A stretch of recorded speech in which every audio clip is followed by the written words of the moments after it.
Welcome. In this video, I'm going to be playing through The Long Road with my dad. He designed this game, obviously, the designer Mark H. Walker. We're going to be playing scenario 7 called Interlude. This scenario is really fun because it's going to give you a really good idea of all of the different elements of The Long Road, so that it's not just a crunchy, typical hex encounter war game, but that there are all these really awesome paranormal elements. And then on top of that, there's a really great story being told. So this is going to give you a really great idea of how the game is a very unique game that brings in a lot of really cool elements that you don't typically see in wargaming. Also, in February, we have coming out a Kickstarter for the expansion, or the second expansion to The Long Road, and it is called Broken Logic. So if you're interested in Broken Logic and you want to know how to play the game, this is a great video for you guys to watch so that you can learn how to play The Long Road.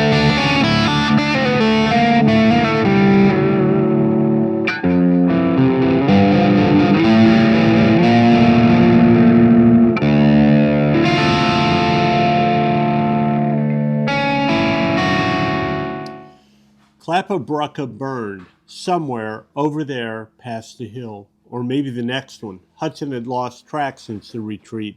Hell, that wasn't even a retreat. That was a screaming, running, panting, hoping the guy beside you catches a bullet, or maybe that chick nurse next to him.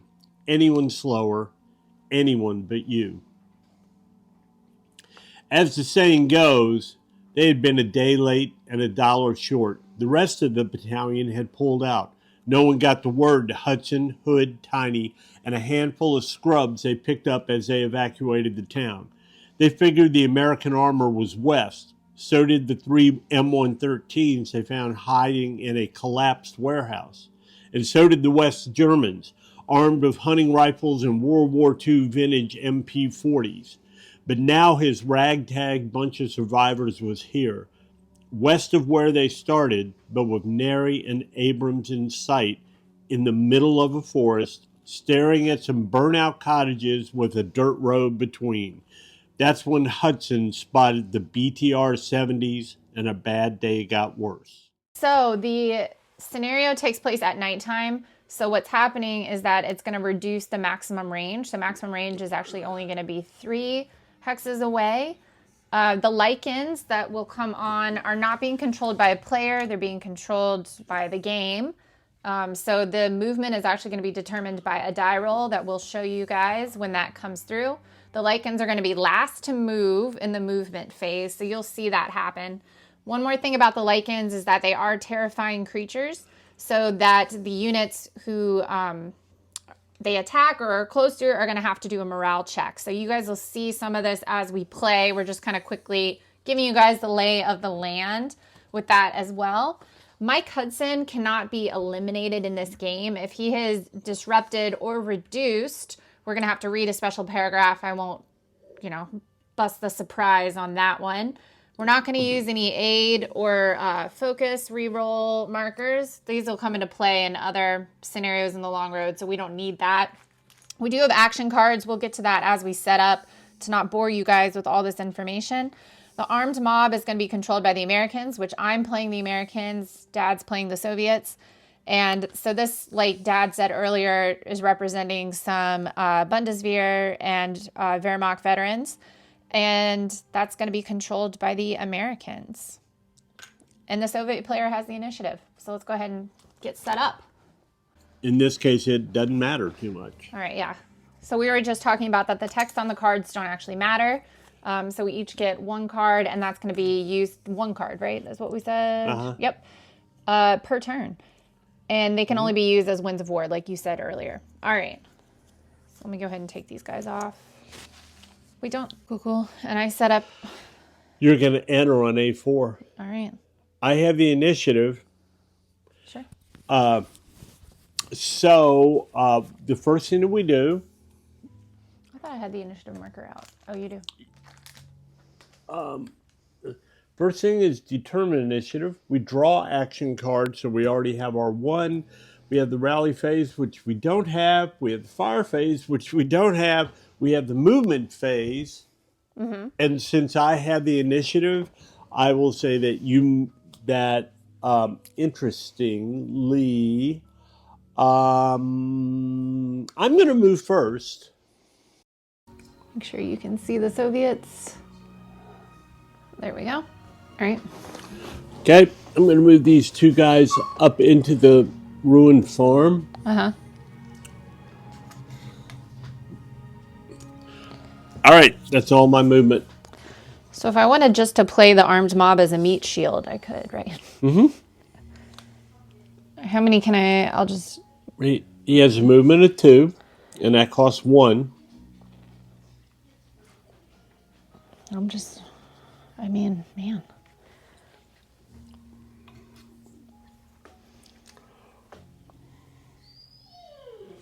Hold. I was like, I'll let him take all the opportunity, any opportunity attacks. All right. You keep going, you get to do them all.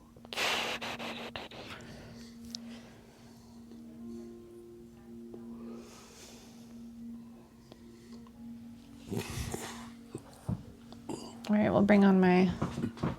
You can stack up to 2. Yeah.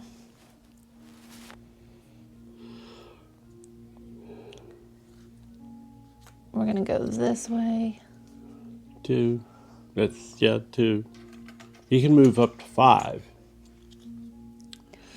3, 4. All right. We'll do...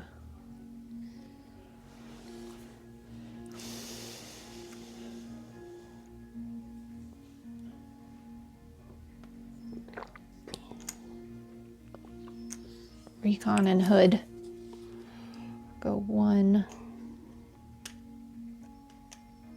2. Okay, I'll shoot at them. All right. So they are 1, 2 away, which is in the normal range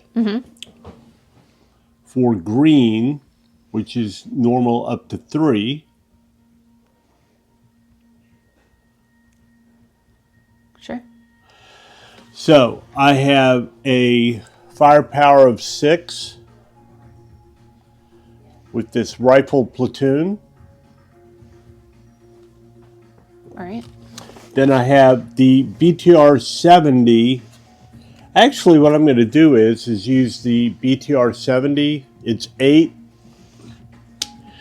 Then I add the platoon to it, which shifts it 2 columns to the right, which takes it from 8 to 10 to 12.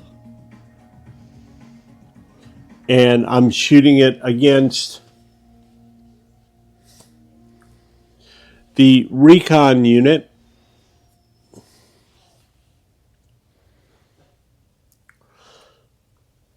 So I roll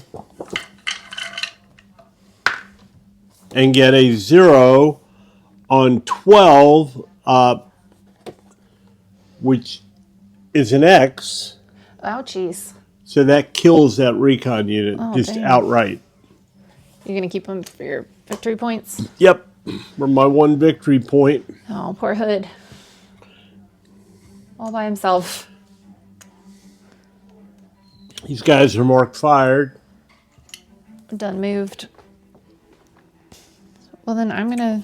Let me have the rules, please. Sure. I'm going to take Tiny and then move him into here with Hood. Hood, okay. Yep. And then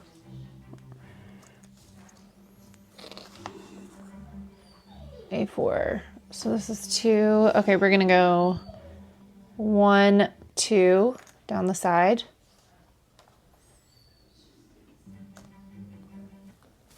And then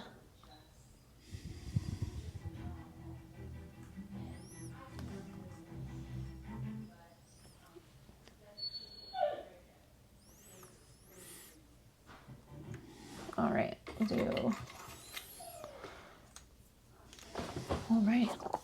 Close assault phase, which there is none because we have no units adjacent. The housekeeping phase, which is when you pull off all the administrative markers.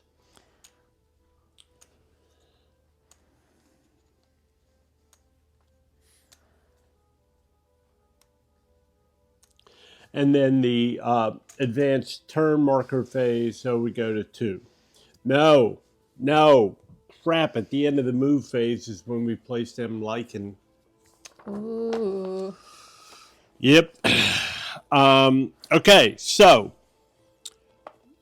roll a d6 and place each lichen combat Gunari Hunter as follows. All right, so here, this is for the first lichen. We are going to place him. How about if we roll it where people can see it? We get a 2. He is placed in J8. Oh, Lord.